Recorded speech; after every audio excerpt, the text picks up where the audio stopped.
Brief that we don't clap in this chamber. Let me, I can't resist. You keep on, you are using the word game changer. I think the game changer should really go to the 469 members of this National Assembly who in 2018, if I'm right, single-handedly ensure the funding of the Basic Healthcare Provision Fund, which if you go by the media report, they will have called that padding. But it was the intervention of providing those funds that today is going to make a difference to the healthcare in this country. And I thank you for acknowledging that. And let me use the opportunity again to thank both the members of the House of Representatives and National and Senate who worked hard to ensure that this money is provided. And I cannot agree with you any less that this is what will ensure that both secondary and tertiary healthcare improves. I think the responsibility on your part, which was one of the questions that was asked at that time, is how will the funds be managed? And I'm happy that you have spent, though a long time, but I think it's better to get it right, to put the right structure in place that will ensure that that fund is properly spent. And I think that responsibility will lie with the Ministry of Health to see that those funds are well managed at all levels, because that is the key to ensure the success of our healthcare. Your Excellency, the Senate President, the Majority Leader, distinguished senators of the Federal Republic of Nigeria. Let me start, Your Excellency, by introducing members of my team. With me this morning is the Honorable Minister of State for Health, Dr. Osage Hanire. Also with me, Your Excellency, is the Director of Hospital Services, Dr. Amedu, who is standing in for the Permanent Secretary, who is unavoidably absent. We also have the Director of Human Resources, Mr. Mohamed Aliu, and some other directors from the ministry. But to also support me this morning, Your Excellency, are 8 of our chief executives from across the country. I have with me the MD of the National Hospital Abuja, Dr. Jaf Momo. I also have the CMD of University of Maiduguri Teaching Hospital, Professor Ahmed Aijo. I have the CMD of University of Ilorin Teaching Hospital, Professor Yusuf Abdullah da Silva. I have the MD of the Federal Medical Center, Jabi, Dr. Chinwe Iguilo. I have the CMD of the Federal Teaching Hospital, Idu-Ekiti, Dr. Kunle Ajay. I also have the CMD of Obafemi Awolowo University Teaching Hospital, Professor Adetiloye. I have the MD of Federal Medical Center, Ebute Meta, Dr. Dada, and the Chief Medical Director of Lagos University Teaching Hospital, Professor Chris Body. We thought we could bring more, but some are unable to attend for some other reasons. Your Excellency, I want to thank you for the opportunity to be here today to discuss about the state of the Federal Teaching Hospital. But in terms of the discussion, we will talk about the tertiary hospitals, which include the medical centers. We have 22 teaching hospitals in the country, 20 federal medical centers, and 17 specialist hospitals all over the country, under the direct purview of the federal government. By design, each state invariably, or most states also have teaching hospitals to provide tertiary care. The teaching hospitals, Your Excellency, by design, constitute the apex of healthcare in any country. And for us in Nigeria, they represent the topmost.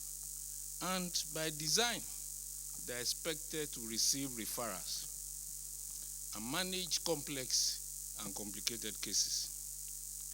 For them to function effectively, Your Excellency, distinguished senators, they depend on functional primary care centers and functional secondary care centers.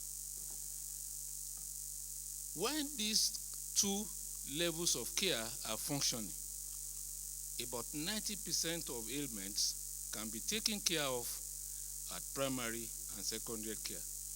In other words, only 10% of Nigerians who require care will need to go to a tertiary institution. The PACs, 70%. The tertiary secondary institutions, 20%. So we have just 10% who will require. However, over the last couple of years, we have a major challenge. The healthcare system can be described as a pyramid. The pyramid has the primary care center at the base, the secondary at the middle, and the tertiary at the tip. We can also liken the health system to a building. The primary care system is the foundation, the secondary, the wall, and the tertiary, the roof. The problem we have, Your Excellency, is that the foundation is bad, the wall is weak, and we're only concerned about the roof. Under the Babangida administration, the then Minister of Health, Professor Olukoya Ransome-Kuti, invested and concentrated a lot of attention on the primary care center because this is the foundation. And this is also in keeping with the declaration of the Alma Ata in 1978 that countries should invest in primary care because this is the healthcare system that is closest to the people.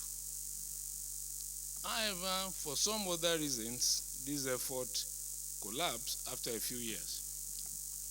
When the Obasanjo administration came, there was a lot of cry about the tertiary and invested in the tertiary. But again, Your Excellency, that is like investing in the roof when there are no walls and there are no foundation. And again, thereafter, we started noticing problems. So when this administration came, we did a quick diagnostics and said that for the health system in Nigeria to serve Nigerians properly, we need to restructure the pyramid. This pyramid, which is on the tip, must be put on the base. What we found, Your Excellency, which is also in keeping with some of the media report, is that Nigerians have no confidence in the primary and secondary. Everybody will go to a teaching hospital. When we were training, Your Excellency, you cannot enter University of Ibadan without a referral letter. You will be referred from a secondary or a primary. And that's what the teaching hospitals are supposed to do.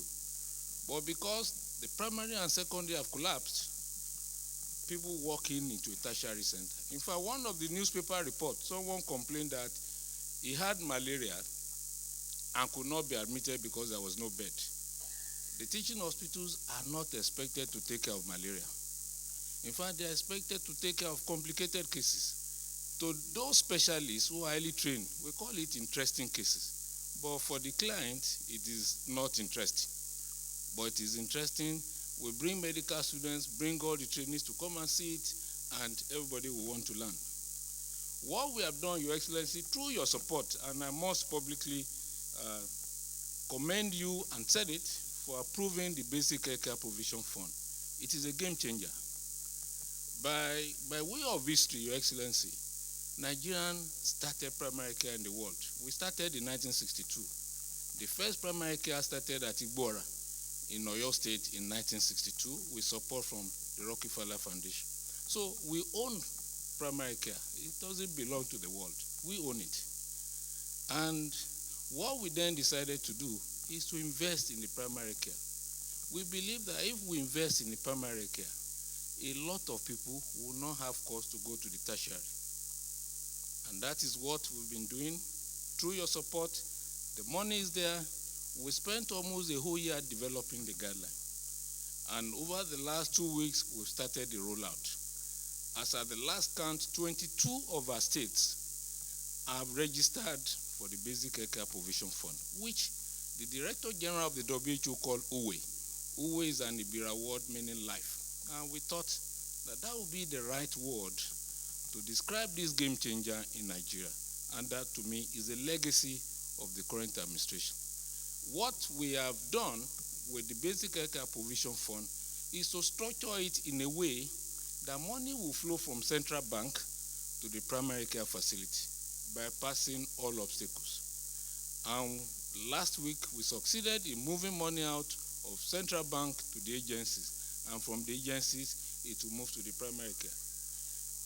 Again, before we started this meeting, I had a quick discussion with a distinguished senator. As of today, 14 states are yet to show interest in the Basic Healthcare Provision Fund.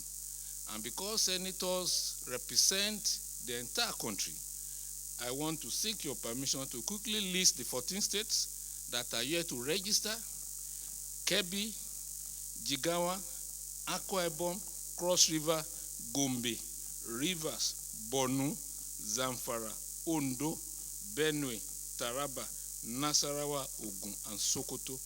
These are states that are not shown interest. And this is unfortunate because this is a game changer, because money will come to the primary care center. The primary care center, for the first time in the history of the country, will get regular subvention. They will get money every month to take care of water, leaking roof, buy consumables so that they can function.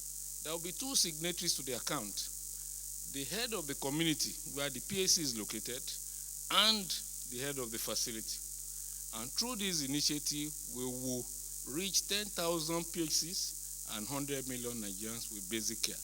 And what did we promise Nigerians when we started?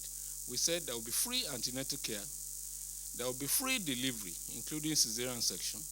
We'll take care of malaria, which is the commonest reason why Nigerians fall ill. We will look after under 5 ailments, including immunization, and then screen for tuberculosis, hypertension, and diabetes. We think that if we can give Nigerians this, we will have solved a lot of our problems. Apart from the fact that many people will benefit from health education, health promotion. Many people who go late to tertiary institutions will not have cause to go. And Your Excellency, this is the game changer. Now back to the issue of the tertiary institutions. The tertiary institutions, reading through the report, Your Excellency, they complain about overcrowding. With due apology, there is a local proverb from my part of the world that the lame person, someone complained that the load on the head of a lame person is tilted. And that person said, don't look at the load, look at my legs. We know the problem of the teaching hospital. And that is why I gave the initial story, so that we can put back the teaching hospitals, and we will pull people away from the teaching hospitals and let them function. Your Excellency, it is not that the services are deteriorating, but the services are overcrowded, people are not happy. But the main problem, Your Excellency, is an appeal. I believe that we will use this opportunity to address the problem of healthcare system, and that is the problem of the states. The states have literally abandoned healthcare, so that everything is now handled by federal. We cannot succeed with this. And my appeal, Your Excellency, is that we want distinguished senators to use their leverage with governors to invest in secondary care. The secondary care have no staff, there are no doctors, there are no nurses. Even when they are there, they are not paid. Even when they are paid only a fraction of what people get in the tertiary health institutions. And that is the main problem that we have today. I've been to states where in a general hospital, you find only one doctor. In some, no doctor. And that is the problem. And if we do not solve this, we will be scratching the problem on the head with respect to tertiary. We cannot expand the tertiary beyond limit. We have limitation with resources. And that is why it is important for the states to partner with us so that we can address this problem. Your Excellency, in that report, they mention some states. And what I've done is to highlight some of the challenges and what has happened in some of the states. They mentioned University of Uyo Teaching Hospital. It's a 560-bedded hospital. University of Uyo Teaching Hospital has a new CMD, Chief Medical Director, who has done wonders in the last couple of weeks. He has succeeded in linking the hospital to the grid. They now have power. So that means the problem identified in that problem is partially solved, because we have requested for information from our tertiary institutions. How do you spend your money? When I look through the data that we have, a large chunk of the money is on diesel. But diesel also has a problem. In many institutions, the single most important item stolen in any institution is diesel. So if you keep on putting money in diesel, they are also stealing it. So the solution is to improve power supply and reduce dependency on diesel. One of the CMDs, I had discussion with him, because I also related my experience as a vice chancellor. That's the CMD of University of Maiduguri. And I said, watch diesel. As a vice chancellor, UI was spending 24 million monthly on diesel. My overhead or my subvention was 6 million. So there was no way I could break even. So I called the unions and I said, we have a problem with diesel. So I set up a diesel committee, ASU and NASU. We bought 2 big padlocks. They locked the diesel dump. For them to open, both of them must be there. We fenced the place and removed the generator that was at the diesel dump. Sir, at the end of 1 month, the diesel consumption dropped to 6 million from 24. Maiduguri is a good example. Maiduguri has crashed diesel consumption because the CMD paid attention to diesel consumption. So power is an issue. And the more we move away from diesel, the better. Again, I must commend University of Maiduguri. The hospital, although mentioned in some of the write-up, is one of our star hospitals, doing well. The CMD, within a short time, has partnered with the state government. This teaching hospital cannot function alone and in isolation. Maiduguri has partnered with the state government, with the community, and thank God as of today, they are putting a bunker in place to handle radiotherapy. They've bought equipment to handle cancer problems. They've also started CBL.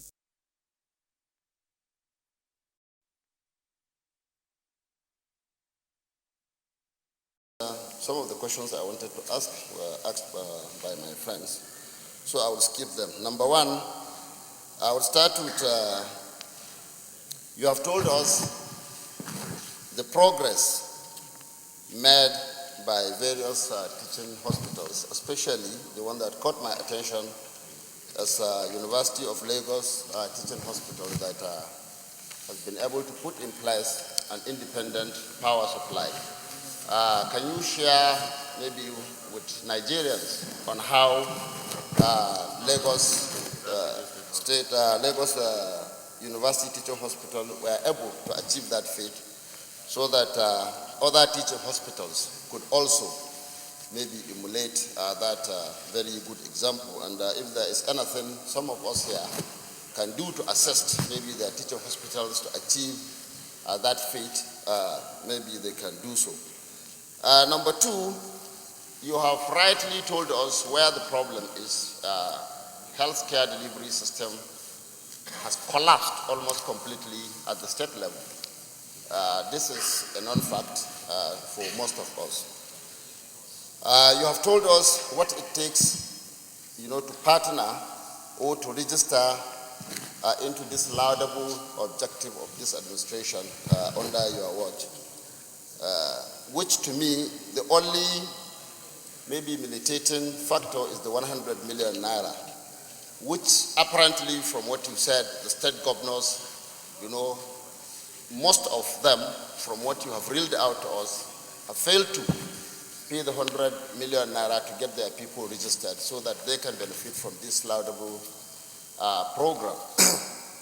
You have told us that you partnered with the Governors Forum, who apparently did not do anything. I don't want to go too much into that issue for very obvious reasons.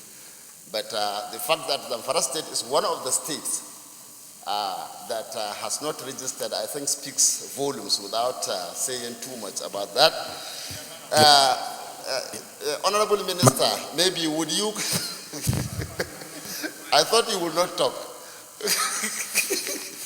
I thought you would not talk. I didn't go too much now. But, yes, thank you so much. Okay, your mic, today my mic is behaving as the boss, so it refused to go.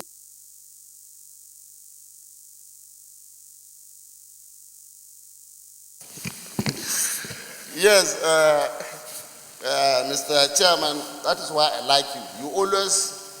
You are always all out to defend your friends, irrespective of whether they are right or wrong.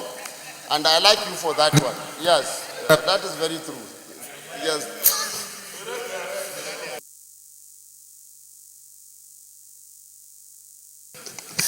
Well guided, Mr. Chairman.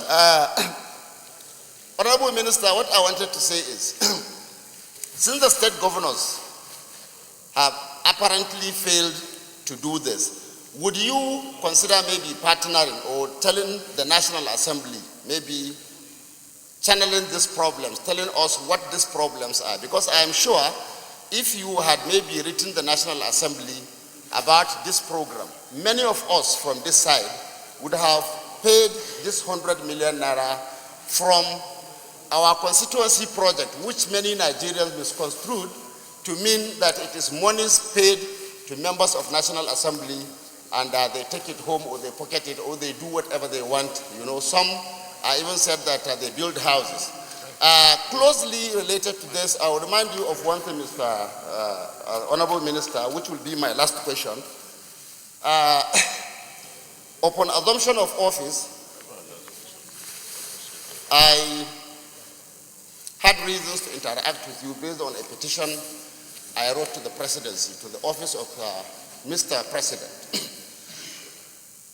It is closely related to what I said now, that members of this National Assembly would have paid long time ago this 100 million naira from this constituency project. Honorable Minister, in 2012, in my first term in office, the medical director of FMC Gusau came to my office and said that he was there to greet me after defending his budget. And after the greeting, he drew my attention. He said, "Sir, do you notice that from Zaria to Gusau is about 200 kilometers? And from Gusau to Sokoto is another 200 kilometers. I said, "What has that got to do with me here as a senator?" He said, "I'm driving a point, sir." He said, from Zaria to Sokoto is a distance of 400 kilometers. And sir, in between, the only place you get is Gusau, the capital of Zamfara State. And as I speak to you today, Zamfara State Federal Medical Center Gusau is lacking of so many vital equipments. And God forbid, if anybody is traveling that road and for whatever reason had an accident in between, he had to be either ferried back to Zaria or taken to Sokoto, which is a distance of 200 kilometers either way. So I now asked him that, what can I do to assist? And he told me some of the equipment that we need to put in Federal Medical Center Gusau. And I asked him to do the costing. He did it and came with a figure of 300 million naira that time. Having come from Zamfara, which is in Northwest, the zone that whose senators and members receive less in constituency project, my threshold is about 197 million naira. So I went cap in hand begging. I went to the then Senate President, Senator David A.B. Mack, and I told him the same thing the medical director told me. And he graciously approved that I be given the remaining part of this to make my threshold to reach that 300 million naira, which I now domiciled in Federal Medical Center Gusau to purchase those critical equipment so that in the event of any accident, which we don't know who it is going to be, now people can be attended to in Gusau without necessarily taking them back to the area or taking to Sokoto. Honorable Minister, through 2012, 2013, 2014, up to 2015, that project didn't see light of the day, even after the monies were paid 100%. That year, I could remember only myself and Senator Chukwu Mereje of blessed memory domiciled their constituency projects in Ministry of Health. His own 25 million naira, while I put the whole 300 million naira. And the monies were paid to Ministry of Health, completely 100% during Jonathan's administration. But what happened? The then Minister of Health, Dr. Onyebu Chichuku, took the money belonging to Federal Medical Centers, Gusau, the monies belonging to the people of Zamfara Central that I domiciled in that place, and took it in active connivance with his permanent secretary, with the benefit of what we have now. We have seen where they sat in the ministry to award contract. The permanent secretary then was from Katsina State. And the minister, they took this money to Enugu and bought mosquito net. Mosquito net, yes. They bought my 300 million till today. When this administration came on board, I wrote a petition to Mr. President, and it was minuted to you. In 2015, sir, you promised me that you are going to address this issue. 2015, 2016, 2017, 2018, up to now, 2019, I'm retiring, and the monies belonging to the people of the Zamfara State are missing, nowhere to be found, and we have not benefited. And now we can hear the failures from the Zamfara State. Now, again, on the second issue you talked about, that is the same issue of benefiting from the laudable objective that you have done. Now, the NHIS, in 2017 again, I put the whole of my constituency project of about 200 million naira into NHIS, because I learned of the advantage the people derive when they are registered with NHIS, which is the second requirement you have told us, apart from constituting the board of Healthcare Development Agency. 2017, I put my 200 million naira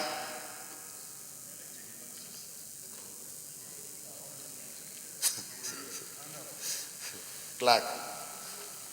Yes, in NHIS, Honorable Minister, till today, the story has been, we have to get a letter from the SGF office, we have to do this, we have to do that.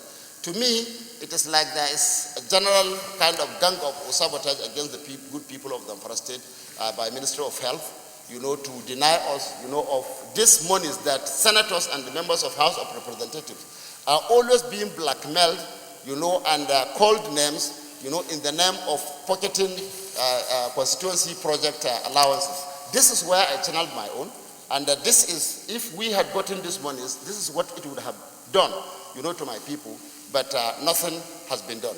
Honorable Minister, is there anything, maybe as a cap, you can do, especially about these two issues? My 300 million, my 200 million belonging to the good people of the Zamfara State, so that the people of the Zamfara State can benefit from these things. God forbid, when I was in your office, I told you, what the CMD told me that day touched me, because it could be you, even though you are not from Northwest, but maybe you could be on duty tour and just passing through my senatorial district, God forbid, and something happens, and they said you have to be ferried back to Zaria. Be able to reconcile this nomenclature. That has been a perennial problem. I am telling you that the quality of services that you render in a university hospital is hampered by this unhealthy rivalry. That again you have to solve. The nomenclature, most of the time, we needed to come back again to the ministry. Before you became minister, your predecessor in office, Professor Chukwu, several times I had to talk to him. How do you name this?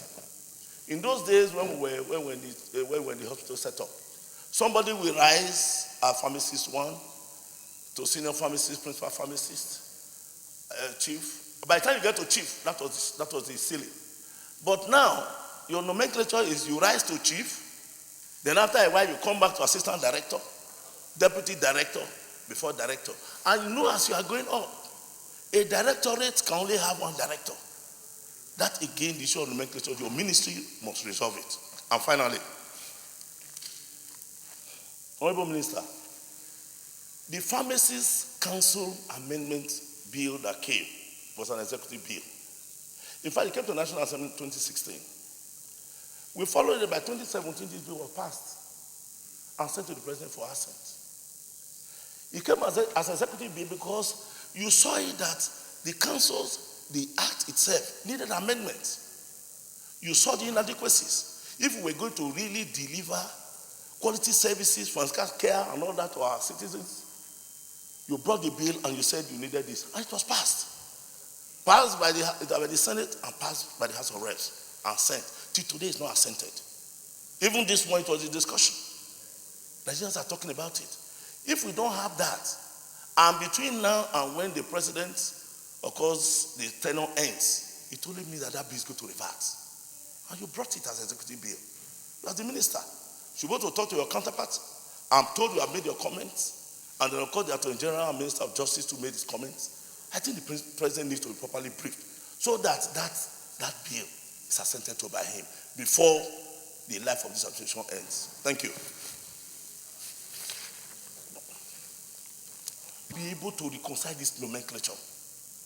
That has been a perennial problem. I am telling you that the quality of services that you render in a university hospital is hampered by this unhealthy rivalry. That again you have to solve. The nomenclature, most of the time, we needed to come back again to the ministry. Before you became minister, your predecessor in office, Professor Chukwu, several times I had to talk to him. How do you name this?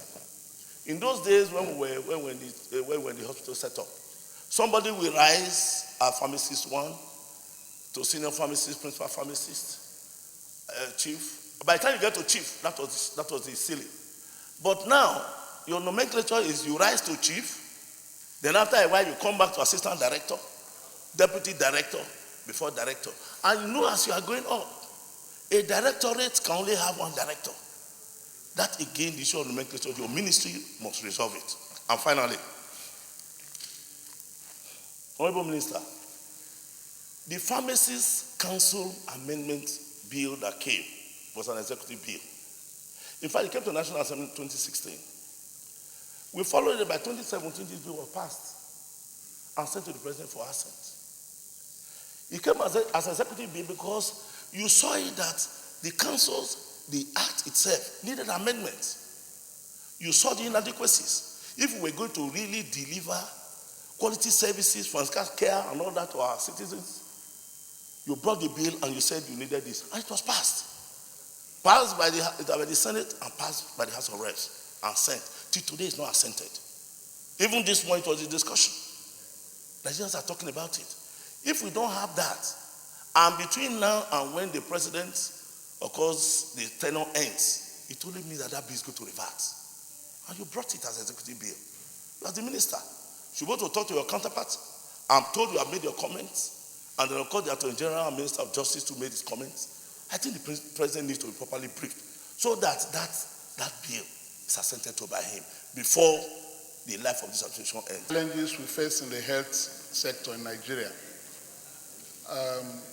To start with, I want to say that healthcare delivery is a very important issue in any nation. The ability to provide healthcare to citizens will put a government in proper rating. Nigeria, with its large population, no doubt, has a lot of challenges in some of these things, education, today health, and you are here. Having listened to you, I can say without any reservation that it does appear that the problems we face in the health sector border on misplacement of priorities. Misplacement of priorities. When you were talking about teaching hospitals, which were the main reasons you came here today, the situation in teaching hospitals, you mentioned that a teaching hospital like University of Nigeria Teaching Hospital in Enugu has no water. Has no water. And one will begin to wonder how a hospital of that standard will not have water. Sanitation and hygiene remain a key component of every hospital establishment. Yet we've had that teaching hospital for many years. It moved to Ituku, the present location now, for many years now, and there's no water there. And it's a teaching hospital. You clearly stated from your pyramid illustration, the primary health care has not succeeded essentially. The secondary hospitals have not succeeded. And there is pressure on the teaching hospitals because of lack of adequate services in the two lower levels. It's because of this that the pressure on the teaching hospitals are much. When citizens go to primary health care, nothing, secondary hospitals, nothing, they go to the teaching hospital where the best brains are expected to be working for them to get treatment. But, Honorable Minister, these teaching hospitals, we have to tell ourselves the truth. They don't have equipment, diagnostic equipment. If you don't have them, I'm coming to the question.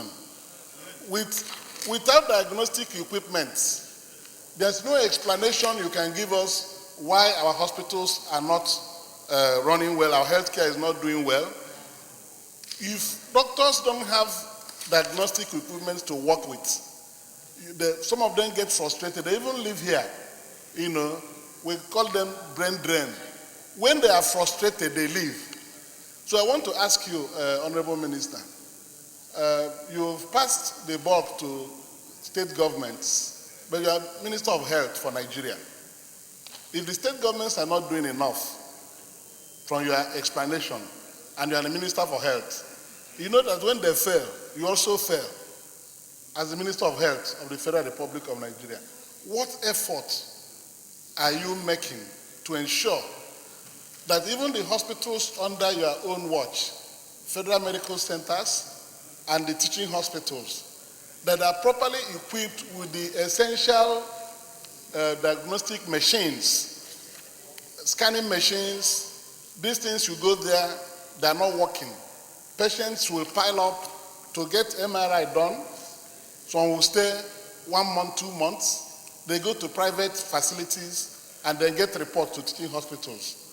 So I think that I want to get from you, what plan do you have to make our teaching hospitals properly equipped so that they will be really the referral hospitals where somebody can go as a last resort before engaging in medical tourism to India, America, and the United Kingdom and other states, other countries of the world. If we cannot do these things in our teaching hospitals, what is the hope for the country? Thank you very much.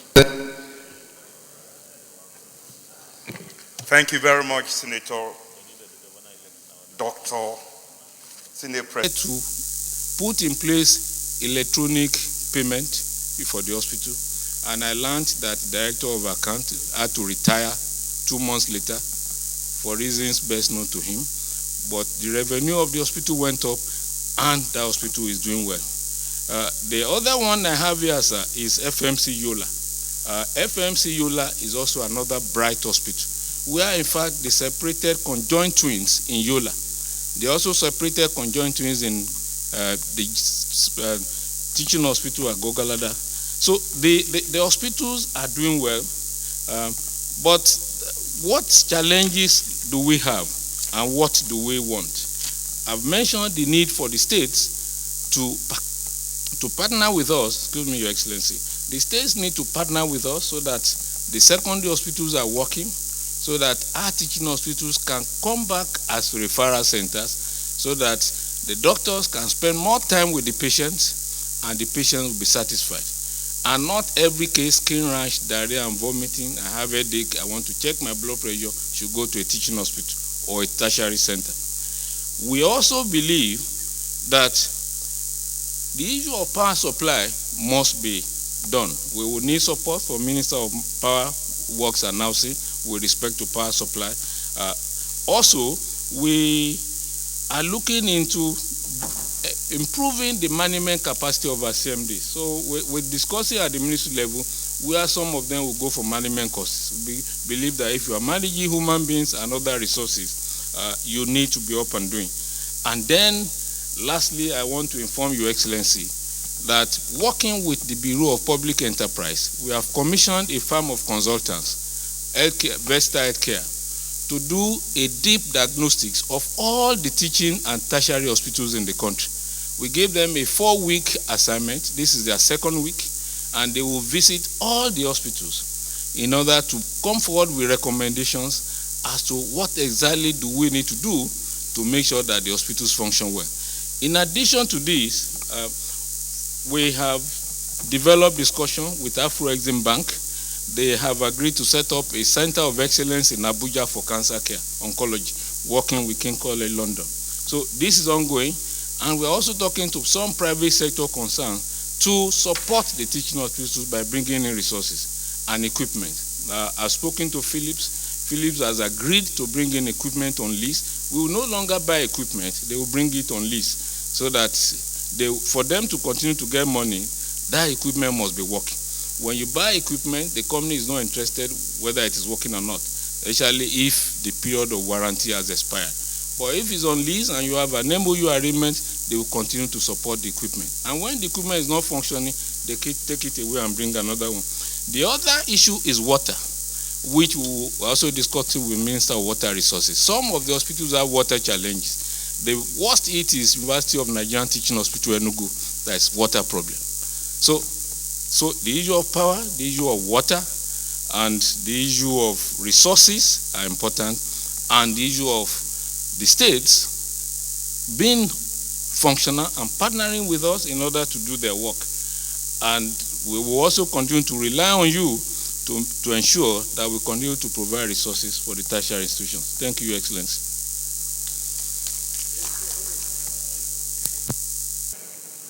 For the record, I want it emphasized that taking the money of Zamfara to Enugu did not happen in this regime or under this minister.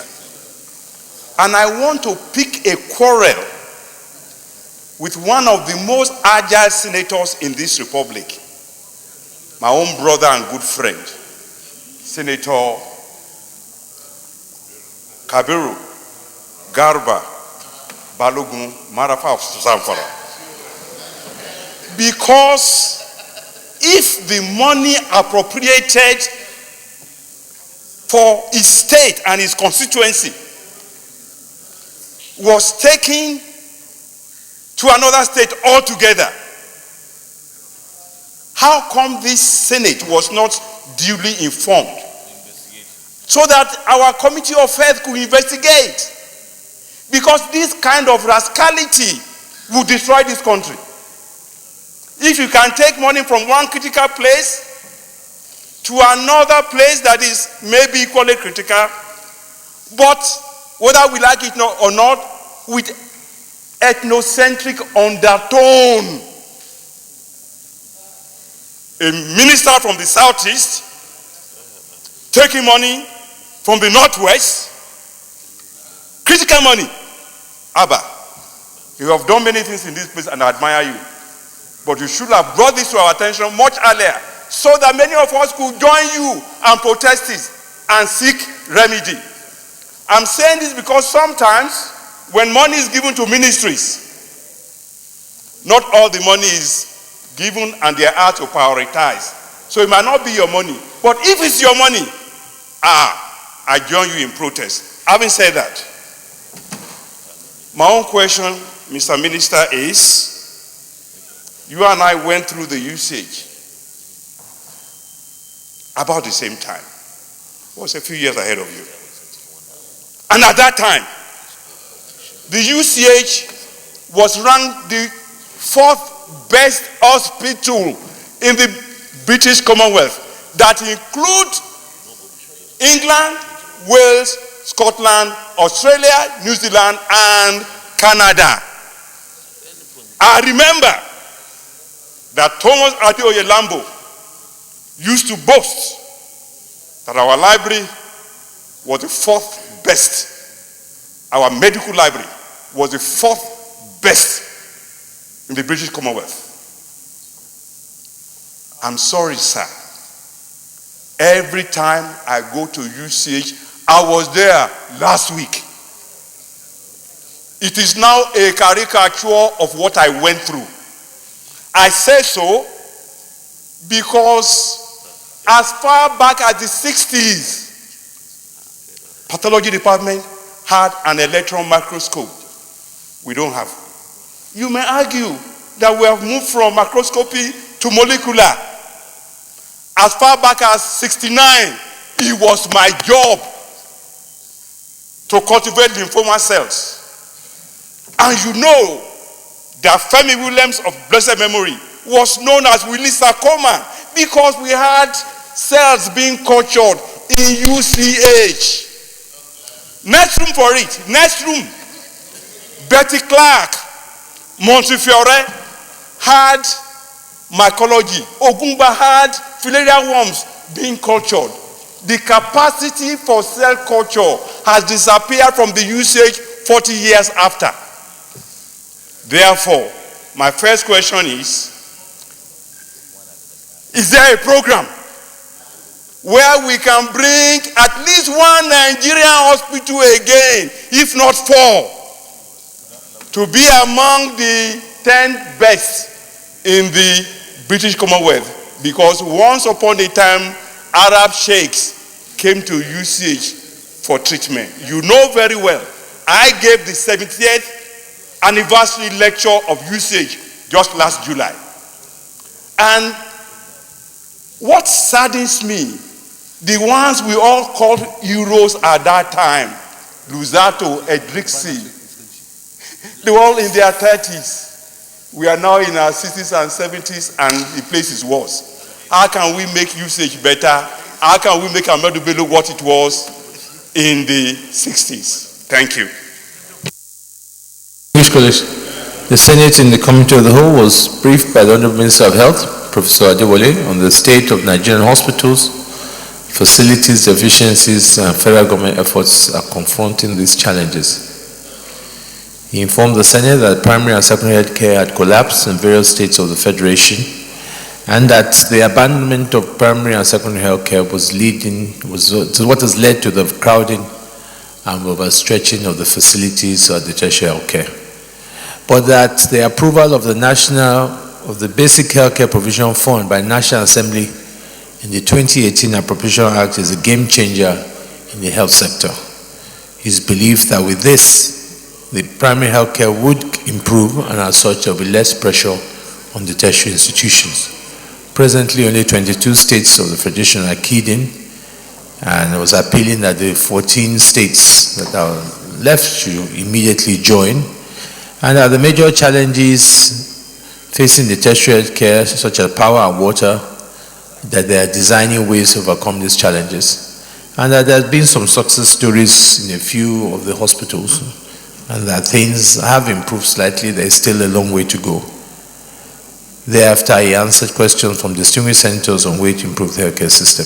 Is this a true reflection of what transpired at the Committee of the Whole?